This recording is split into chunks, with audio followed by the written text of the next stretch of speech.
Item ಯಾವುದೇ ಇರಲಿ try ಮಾಡಿ ಆಚಿ ಚಿಕನ್ ಮಸಾಲಾ. ಎಸ್ಎಸ್ಎಲ್ಸಿ ಸುಧಾರಣೆಗೆ ಕೈ ಜೋಡಿಸಿದ್ದಾರೆ ಶಾಂತಾ ರಾಮಸ್ವಾಮಿ ಅವರು.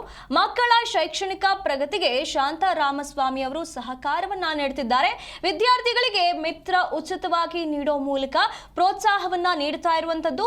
ಗ್ರಾಮೀಣ ಮಕ್ಕಳ ವಿದ್ಯಾಭ್ಯಾಸಕ್ಕಾಗಿ ರಾಮಸ್ವಾಮಿ ಅವರು ಶ್ರಮಿಸ್ತಾ ಇದ್ದಾರೆ. ಬನಶಂಕರಿ ಮಹಿಳಾ ಸಮಾಜ ಲಕ್ಷ್ಮೀದೇವಿ ಟ್ರಸ್ಟ್ ಸಹಯೋಗದೊಂದಿಗೆ ಈ ಒಂದು ಕಾರ್ಯಕ್ರಮ ನಡೀತಾ ಇದೆ.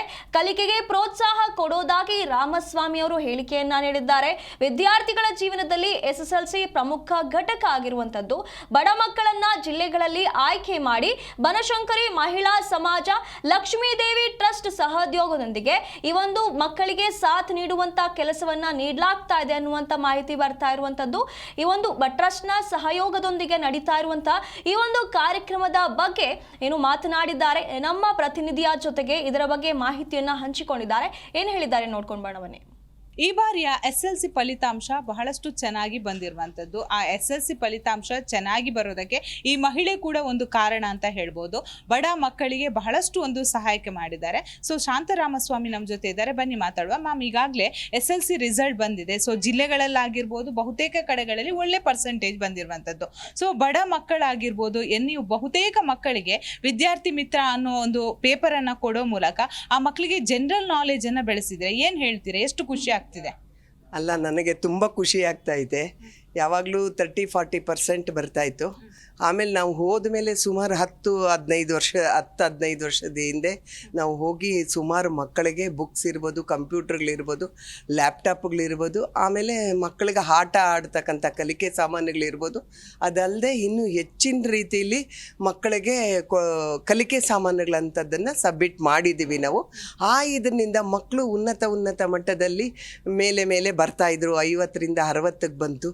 ಈ ಸರಿ ಇನ್ನೂ ಹೆಚ್ಚಿನ ಮಟ್ಟದಲ್ಲಿ ಮಾಡಿದ್ದಕ್ಕೆ ಆ ಸವಲತ್ತುಗಳೆಲ್ಲ ಸಿಕ್ಕಿದ್ದಕ್ಕೆ ಕೆಲವು ಕಡೆಗೆ 98% ಮಕ್ಕಳು ಉತ್ತೀರ್ಣರಾಗಿದ್ದಾರೆ. ನಮ್ಮ ದೇವನಹಳ್ಳಿ ತಾಲೂಕಲ್ಲಿ 100% ಮೇಲೆ ಬಂದಿದ್ದಾವೆ ಮಕ್ಕಳು ಉತ್ತೀರ್ಣರಾಗಿದ್ದಾರೆ. ಭಾರಿ ಖುಷಿಯಾಗುತ್ತೆ. ಯಾಕೆ ಅಂದರೆ ಒಂದು ಮಾಧ್ಯಮದಲ್ಲಿ ಏನು ಪ್ರಸಾರ ಮಾಡ್ತಾರೋ ಇದರಲ್ಲಿ ಕೆಲವು ಪತ್ರಿಕೆಗಳು ಇದೆ. ನಾವು ಆ ಪತ್ರಿಕೆಯನ್ನು ತಗೊಂಡು ವಿದ್ಯಾರ್ಥಿ ಮಿತ್ರ ಅಂತ ಸುಮಾರು ಶಾಲೆಗಳಿಗೂ ಕೊಟ್ಟು ಬಂದ್ವಿ. ಅದು ಕಾಂಪಿಟೇಟಿವ್ ಎಕ್ಸಾಮ್ಗೂ ಅದು ಕ್ವಶನ್ ಆನ್ಸರ್ಸ್ಗಳಿತ್ತು. ಅದನ್ನು ಓದಿ ಮಕ್ಕಳು ತುಂಬ ಚೆನ್ನಾಗಿ ರಿಸಲ್ಟ್ ಕೊಟ್ಟರು. ಯಾಕೆಂದರೆ ಇವತ್ತು ವಿದ್ಯಾರ್ಥಿಗಳು ನನ್ನ ಸಂಪರ್ಕದಲ್ಲಿ ಮಾತಾಡಿ ಒಳ್ಳೊಳ್ಳೆ ಕಾನ್ಸೆಪ್ಟ್ ಇಟ್ಟುಕೊಂಡು ಮಾಡ್ತಿದ್ದೀರಾ ಮೇಡಮ್, ಇನ್ನೂ ಹೆಚ್ಚಿನ ರೀತಿಯಲ್ಲಿ ಮಾಡಿ ನಾವು ಗ್ರಾಮೀಣ ಮಕ್ಕಳು ಮುಂದಕ್ಕೆ ಬರಲಿಕ್ಕೆ ಒಂದು ಅವಕಾಶ ಮಾಡಿಕೊಟ್ಟಿದ್ದೀರಾ. ನಿಜವಾಗ್ಲೂ ನಮಗೆ ಅದು ಖುಷಿ ಆಗ್ತೈತೆ. ನಿಮ್ಮಂಥವರು ನಮ್ಮ ಗ್ರಾಮೀಣ ಭಾಗಕ್ಕೆ ಬರಬೇಕು ಅಂತ ಕೇಳ್ಕೊಂಡಿದ್ರು. ಹಾಗಾಗಿ ನಾನು ಬರೀ ಗ್ರಾಮೀಣ ಶಾಲೆಗಳನ್ನೇ ತೊಗೊಂಡಿದ್ದೀನಿ. ಕೆಲವು ಭಾಗದಲ್ಲಿ ಬೆಂಗಳೂರು ತೊಗೊಂಡಿದ್ದೀನಿ, ಯಡಿಯೂರು ವಾರ್ಡು ಅಂತ ಬಂದಿದೆ, ಅಲ್ಲೂ 98% ಬಂದಿದೆ. ಆಮೇಲೆ ದೇವನಹಳ್ಳಿ ತಾಲೂಕು ನಾನು ಓದಿರ್ತಕ್ಕಂಥ ಸಿದ್ಧಗಂಗಾ ಮಠದ ಶಾಲೆಗೂ ಕೊಟ್ಟಿದ್ವಿ. ನನ್ನ ಸಿದ್ಧಗಂಗಾ ಮಠದ ಶಾಲೆಯಲ್ಲೂ ಹೆಚ್ಚಿನ ಮಕ್ಕಳು ಉತ್ತೀರ್ಣರಾಗಿದ್ದಾರೆ. ಅದು ನನಗೆ ಭಾರಿ ಖುಷಿ ಬಂತು. ಜಿಲ್ಲೆಗಳಲ್ಲಿ ಈಗಾಗಲೇ ಸಚಿವರು ಕೂಡ ಅಂದರೆ ರಿಸಲ್ಟ್ ಅನೌನ್ಸ್ ಮಾಡುವಾಗ ಕೆಲವೊಂದು ಜಿಲ್ಲೆಗಳು ಕೊನೆಯ ಸ್ಥಾನ ಇರುವಂಥದ್ದು. ಅಂದರೆ ಆ ಜಿಲ್ಲೆ ಅಂತ ನಾವು ಪಾಯಿಂಟ್ ಮಾಡಲ್ಲ. ಸೊ ಕೊನೆಯ ಸ್ಥಾನದಲ್ಲಿರುವಂತಹ ಜಿಲ್ಲೆಗಳನ್ನು ಆಯ್ಕೆ ಮಾಡಿ ಅಲ್ಲಿರುವಂತಹ ಮಕ್ಕಳಿಗೆ ಏನಾದರೂ ನೀವು ಸಹಾಯ ಮಾಡ್ತೀರಾ? ಖಂಡಿತ. ನಾನು ಅದೇ ಇವಾಗ ನೀವು ZTVನವ್ರು ಬಂದಿದ್ದೀರಾ, ZTV ಮುಖಾಂತರನೇ ನಾನು ಮಾಡ್ತೀನಿ. ಕೆಲವು ರಾಯಚೂರು, ಗುಲ್ಬರ್ಗ, ಆ ಕಡೆಗೆಲ್ಲ, ಕಲಬುರ್ಗಿ ಈ ಕಡೆಗೆಲ್ಲ ಇದ್ದಾವೆ. ನಂಗೆ ಯಾವ ಭಾಗ ಅನ್ನೋದು ಅಷ್ಟೊಂದೆಲ್ಲ ಸರಿ ಗೊತ್ತಿಲ್ಲ. ಲಾಸ್ಟು ಯಾವುದು ಬಂದಿದೆಯೋ ಇವಾಗ ಕೆಲವು ಶಾಲೆಗಳನ್ನ ತಗೊಳ್ಳಿಕ್ಕೆ ನಾನು ನಿಮ್ಮ ZTV ಮುಖಾಂತರನೇ ನಾನು ಇದು ಮಾಡಿಕೊಂಡು ಆ ಶಾಲೆಗಳನ್ನ ಡೆವಲಪ್ ಮಾಡಲಿಕ್ಕೆ, ಆ ಮಕ್ಕಳನ್ನು ಮುಂದುವರಿಸಲಿಕ್ಕೆ ನಾನು ಕೈ ಹಾಕ್ತಿದ್ದೀನಿ ಈಗ ಹೆಚ್ಚಿನ ರೀತಿಯಲ್ಲಿ ಮಾಡಲಿಕ್ಕೆ.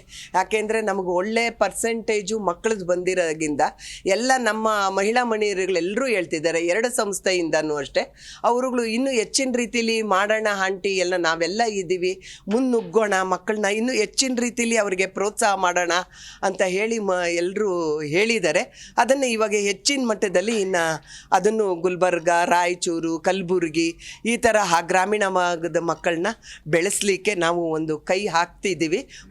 ಇನ್ನು ಜೂನ್ನಿಂದ ನಾವು ಶುರು ಮಾಡ್ತೀವಿ ಮೇಡಮ್ ಅದನ್ನು. ಇದು ಆಗಿತ್ತು ಶಾಂತಾರಾಮಸ್ವಾಮಿ ಅವರ ಮಾತು. ಬೆಂಗಳೂರಿಂದ ಕ್ಯಾಮ್ರಾ ಪರ್ಸನ್ ಯಶಸ್ ಜೊತೆ ಭವ್ಯ ಸುನಿಲ್, ಜಿ ಕನ್ನಡ ನ್ಯೂಸ್.